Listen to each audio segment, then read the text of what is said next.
Hey scholars, welcome back to chapter 3. This time we're at section 3.3 talking about what are the major components of an ecosystem, both being abiotic, biotic, and other different makeups of the ecosystem and some components of that. So that's where we're going to start today. We're going to start with abiotic versus biotic. Again, biotic means living or once living factors, and abiotic means never living or has never been living once on the earth. So abiotic factors would be like rain, precipitation, temperature, pH level. Those all be factors that could affect populations and ecosystems that are really never living or ever once living. Biotic would be like competition, species competing for resources, or I guess even like decomposers and things like that from things that are already dead. Feces and things like that could also be considered biotic as well. So those are a couple different factors, non-living and living, or once living, as far as ecosystems go. This just shows some different biotic and abiotic components. Obviously, precipitation would be an abiotic, oxygen an abiotic, CO2 an abiotic, secondary consumer preying upon a primary consumer, being the rabbit, and also being the producers. Those would all be biotic components. Decomposers would be biotic components. Minerals, water would also be abiotic, but the producer would be a biotic component. Okay. Now this is a new image for you. This is probably something new. The other stuff is probably just a little review for you.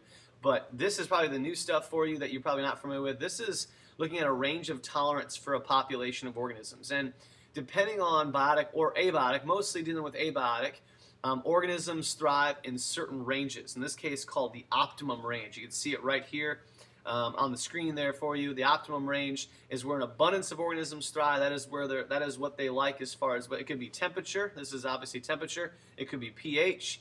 It could be a bunch of different factors that we're looking at. But the optimum range is where a majority of the population is thriving, and that's what they really, really like to live at as far as those levels go. So in this case, temperature. I don't know what temperature it is. It doesn't actually say. Maybe it's somewhere between hot and cold, I guess. But that's the optimum range of this species of fish, whatever species that may be. As we move towards the low end or the high end of whatever this factor is, temperature, pH, etc., we get to where organisms get a little bit more stressed out.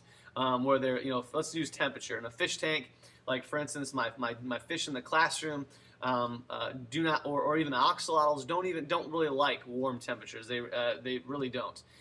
They can handle up to like 70-degree temperature, 72 at max, but then they get stressed out if it gets above that, and then you see actually organisms dying off at that time. So you'll have a few organisms that are surviving in that zone of physiological stress. They might be able to last there for a while, maybe for a short period of time. But if it keeps going like that, they're going to get stressed to the point where the disease will inhabit them, or something will cause them to die or die off. There will be very few organisms left. Once it gets to an extreme level on either end of this spectrum, it becomes where no organisms can survive, a zone what we call of intolerance. So we've got the optimum range, that's where everyone's okay, it's good. Zone of physiological stress, there's a few organisms that may survive past that. But where it's a zone of intolerance, it's on the far end of the spectrum. No organisms can really thrive there. They've hit their tolerance limit, is what we see there. And you can see low tolerance limit, high tolerance limit, but this is what we call the range of tolerance for a population based on different biotic and abiotic factors. So several abiotic factors can limit population growth, and one of these is too much of or too little of any abiotic factor can limit or prevent growth of a population. When they do that, this is called the limiting factor principle. And this can also only be abiotic, but also can be biotic as well. Even if all of the factors are at near optimum range of tolerance. So for instance, we have a population and the pH is fine in that ecosystem, the temperature is perfect at that range of optimum range. All that is good. All those abiotic factors are good, but there's too little food, then therefore that population is not going to grow. It's not going to thrive. So that's our limiting factor, would be food in that situation. Okay, so that is what we're looking at as far as limiting factor principle goes. And no population can actually exponentially grow with limiting factors. It always ends up becoming and reaching what we call a carrying capacity. Hopefully you remember this from biology. And what happens is your J-shaped curve, your exponential growth curve, ends up becoming an S curve, which is what we call a logistic growth curve. Hopefully you remember that back from the day from biology as well. All right, so producers and consumers are the living components of the ecosystem. Obviously, producers are what we call autotrophic or autotrophs, and they are the ones that do photosynthesis and can create cellular energy based off of photo energy. Or if it's a chemosynthesis or they're chemosynthetic, they can literally generate energy off of certain chemical combinations. Consumers are then our heterotrophic or our heterotrophs. The primary ones eat the plants of the producers, so they're vegetarian or herbivores, if you want to call those. Your secondary is usually your carnivore, as far as eating the primary consumer, and then your tertiary or quaternary consumer, or third or higher level order consumer, would be mostly your omnivores eating a bunch of different things. You also have decomposers in that as well, and those don't really show up too many times on food chains and food pyramids and things like that, but they are quite a key component of returning nutrients to the ground and also back into the system again. So those are kind of our major components of ecosystems, a couple of living ones. We also have detritivores, which are unique from decomposers. Decomposers literally are in charge of renewing and returning the nutrients from material to the soil, whereas detritivores are literally things that break. Like, so if you have a big hunk of feces from a cow, and your dung beetle would be considered a detritivore. It literally is breaking down feces or once living material. It's not really returning the nutrients all the way to the soil, but it's breaking down the bigger parts. Okay, that's what detritivores are. So add a little bit, one of those more vocabulary words to your list. Aerobic respiration is what most organisms do, converting the foods that we eat into sort of cellular energy that our cells and our bodies can use. That's what aerobic respiration does. Some organisms do anaerobic respiration, like molds and yeast and things like that, to end up doing fermentation, which is just in the lack of presence of oxygen, which allows a little bit of energy to be created, but not much, not nearly as much as aerobic. That's why most organisms do aerobic respiration.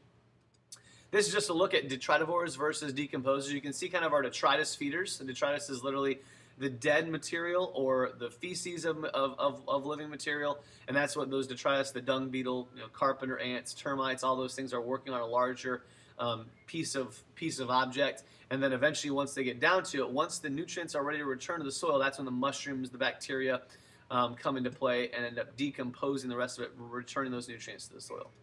All right, so energy flow. Let's look at energy flow. Energy flow and nutrient cycling help sustain ecosystems in the biosphere, and we talked about this in our last quiz, I believe, but there's a one-way energy flow. It's going perpetually from the sun all the way down to the trophic levels, all the way up through the trophic levels, I should say, all the way to the top consumer, always coming from the sun. So one-way flow of energy, usually lost a little bit as heat, but not really lost. It's just converted to heat, which is a less potential of energy.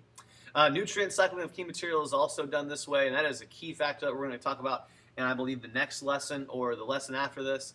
I think it's 3-5, or yeah, I think it's 3-5 is when we talk about nutrient cycling. But nutrient cycling is extremely important. That's what kind of keeps the whole world going around as far as health and nutrition goes. So let's talk a little bit more about the structural components of the ecosystem. Again, we have our solar energy. That's our sunlight. We have our producers, our plants. Again, as that energy is taken in by producers, some of it is converted to heat. Producers then pass their energy on to the consumers, herbivores, carnivores, etc. And then eventually those organisms die, and as well as the plants, and they go through the decomposer, or the detritivores helping them break down, returning nutrients to the soil, still releasing heat in the form of metabolic processes, and eventually those compounds that make up all those, the bones and tissues and things, get returned either to the atmosphere or back into the soil, one of the two. And then all that kind of starts over again. So those are the key components kind of in a nutshell. Science focus is a little part in our chapter. Many of the world's most important species are literally invisible to us. Without these key organisms like bacteria, protozoans, and funguses or fungi, we wouldn't be surviving today, because the nutrients wouldn't get returned, the cycle would not be renewed, and none of us would ever have the energy or the nutrients or molecules we need to survive. So very, very important species, even though we forget about them. Your book doesn't let you forget. So that's it for this section. We'll see you guys next time when we look at what happens to energy in the transfer of it through the ecosystem. That's what we'll start next time. See you guys.